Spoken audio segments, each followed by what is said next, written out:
seek further clarification. Councillor Gale, that would come under an additional recommendation because we wouldn't be able to incorporate that into the recommendation, so that in effect would become recommendation 2.5, I think is to seek some clarity from. So that sort of, as you proposed, would be recommendation 2.5, and each recommendation would be taken separately. So we now need to vote on whether to take a recorded vote for that recommendation. If I may come back, I did send an email into the monitoring officer, but it was obviously the wrong person because it's forwarded as the chief executive. I had objected to the words leader of the UKIP in the report because there was simply no need to put that in. I do not support the £1,000 for the opposition group. If by law there has to be a figure, then it's £1. All I think any opposition group would require is good access to our offices. I'm going to bring the chief executive there on that basis. Thank you. Just to clarify that Councillor Gale did receive a response to his email, which made it very clear that the reference to UKIP was in the independent remuneration panel report and not in the officer report. It's not our place as officers to amend the report of an independent remuneration panel, which is why it was left unaltered in that form. If there needs to be a proposal to make that amendment to that recommendation.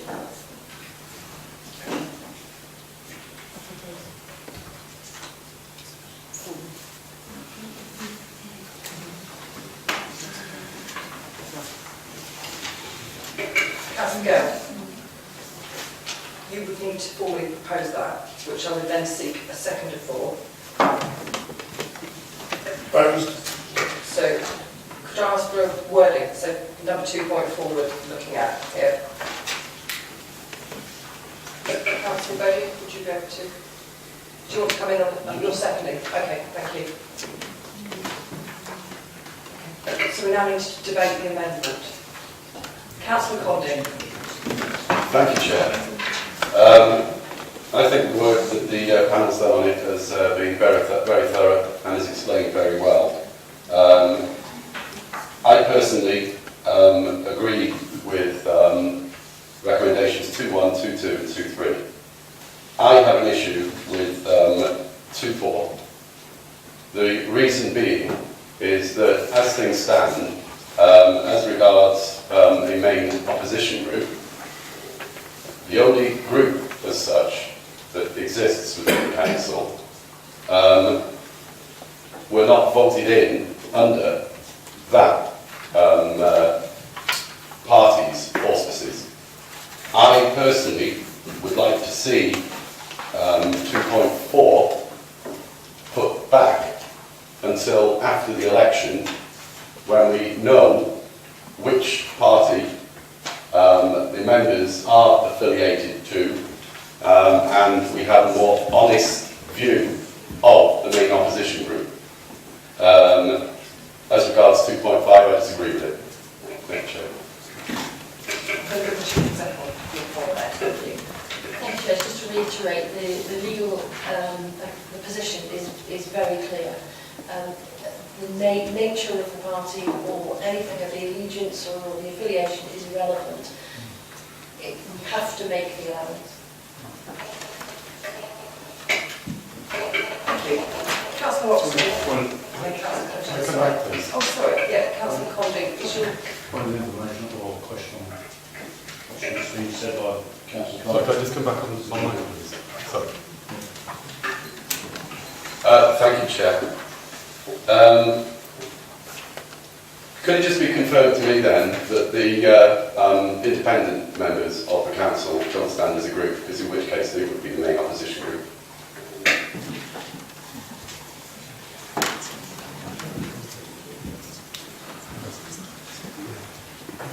As it currently stands, Chair, we have two political groupings on the council.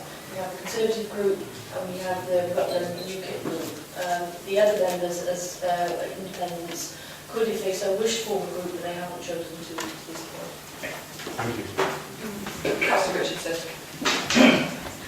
Councillor Condé is suggesting that people may stand under one umbrella in the election, yet change their allegiance and form a political group later on, and I think that's such what we're projecting to.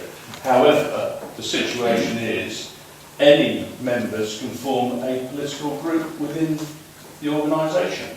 You could have Labour, Liberal Democrats and anybody coming together and forming a political group.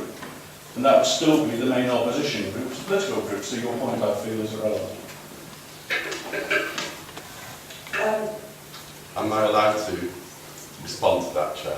I don't sort of feel that it's necessary at this time. Councillor Richardson has raised a point of information, and so sort of with that, we should move on from that point of information to other members. Okay, Chair. I did see Councillor Oxley a few minutes ago. Thank you. Thank you, Madam Chairman. Yes, I welcome this report. Ever since I was elected onto this council, I've argued that we should be trying to encourage people from right across the population of Rutland to stand, not just those who can afford to stand. And allowances are to help people if they have to lose pay as a result of attending the meeting. They should be compensated for that. We shouldn't put any obstacles in the path of people who wish to stand, who will perhaps be able to contribute in a very positive way to this county. And that is what allowances are all about. Allowances aren't about giving each other pints in the evening after the meeting. It's about compensating people for the time that they have to devote to this job. So I welcome the recommendations of this report. I support 2122 and 23. As a past leader of the opposition, and I was leader of the Liberal Democrat group, I would not have supported payment for that role, as at the time I felt that it was a very useful bridge, and is a very important bridge between the main party and the opposition parties. The time it involved didn't justify payment to compensate me for, because I could absorb it into my everyday business.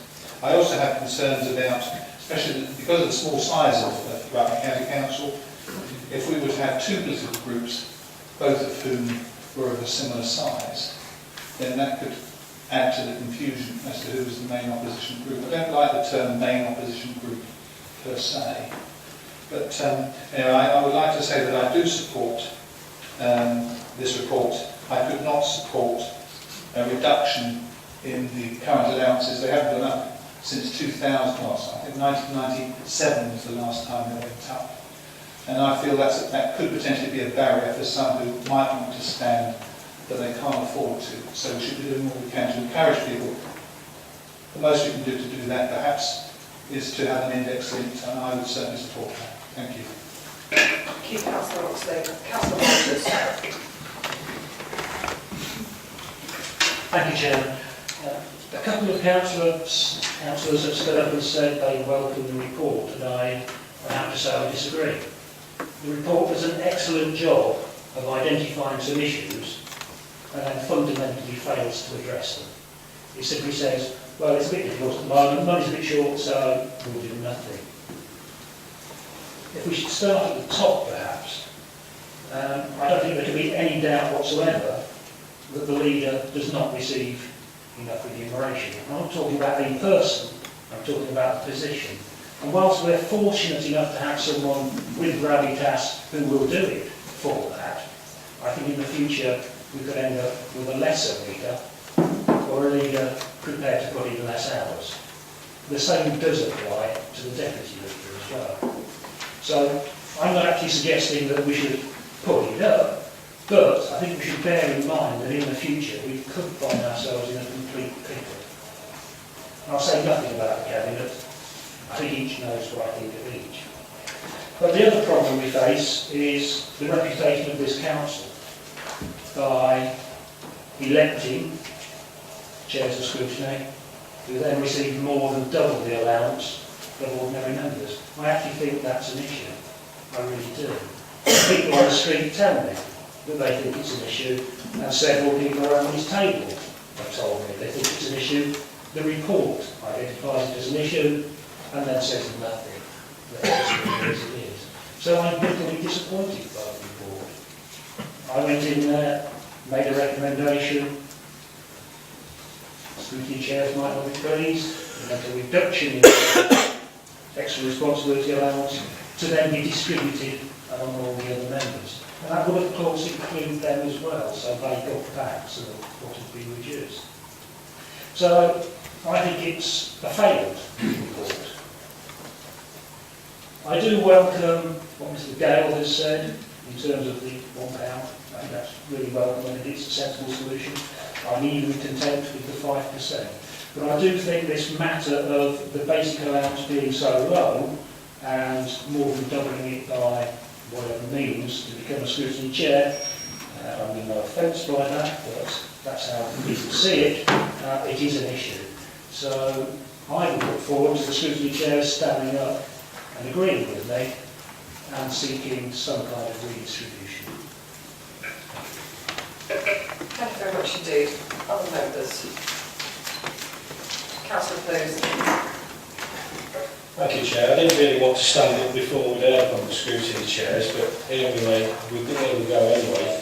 I've got several points I'd like to make, Chair, and just put to members. Some of it you might not like, but some of it you may like, I don't know. But I think Mr Walters spoke very adequately there. I've got 5 minutes, but anyway, I actually attended the pay panel, and these were a team of so-called experts. I thought they were very well read. And you were grilled in there, and what I'm about to say, they actually in part agreed with me. You've got my word for it, but I'll tell you what they were. I came from a starting point, the fact that when you join this council, I couldn't care less whether you get paid or whether you don't. I didn't even know, probably like all the members. Councillor Blues, I'm sorry, I'm going to interrupt for a moment because at this point we are still debating the amendment which was put by Councillor Gale and seconded by Councillor Becky for, I know, and obviously we will have the opportunity to discuss that in a moment. Right, Would anybody, that's it. yeah, Wait, okay. sorry. Would anybody like to make any further comments regarding the amendment at this point in time? Councillor Ward, sorry, I can't see you very well. Thank you. You have my sympathy. I know what it's like not to be able to see very well. I do want to talk to the amendment. I should like to talk to the amendment 2.4 first, and then the second amendment. The amendment 2.4 is to substitute the £1,000 by a figure of £1, I believe. We are a council that is not overtly political. For periods of time, whilst I've been on the council, there has been only the Rutland group, and the majority of opposition people are not in the group. And for that reason, it seems to me ludicrous that we should pay or give an allowance to a leader of the opposition.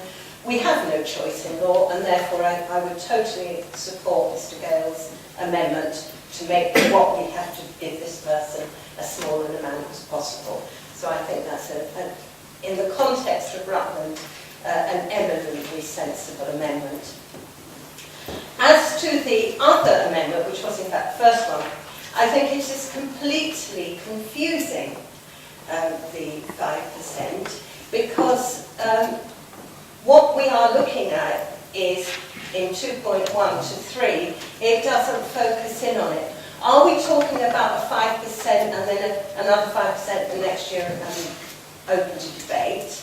Or are we talking about moving the base down by 5%, but then index linking it after that?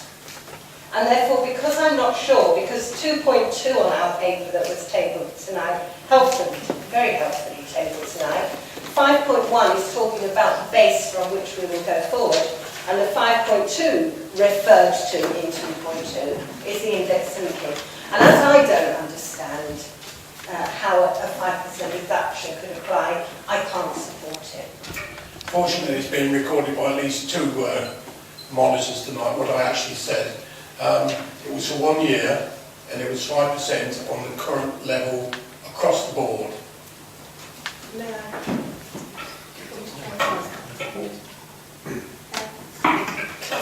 Sorry, thank you, Chairman. But what about the index linking? And I really don't understand where we go on that one. May I bring in the Chief Executive? I'll try and clarify. If we assume that 100 is the figure that we were talking about for each of the calculations, I believe what Councillor Gale is proposing, that the base allocation of £100 is reduced for 1 year by 5%. So £95 would be paid for the first year, but the base would still be £100. So any inflation or deflation would be based on the £100 thereafter. It would go back out after the temporary reduction of the 5% decrease down to 95. So at the start of year 2, the base would be £100, but any inflation that had improved during the meantime or deflation would be applied to that base. That's not quite what I intended to say. I did say for 1 year, and in a year's time, when we've all had a better chance to, well, the new council themselves, who will be receiving those allowances, will have the opportunity to talk it through for themselves, that it's for 1 year, a reduction of 5% across the board, nothing more, nothing less,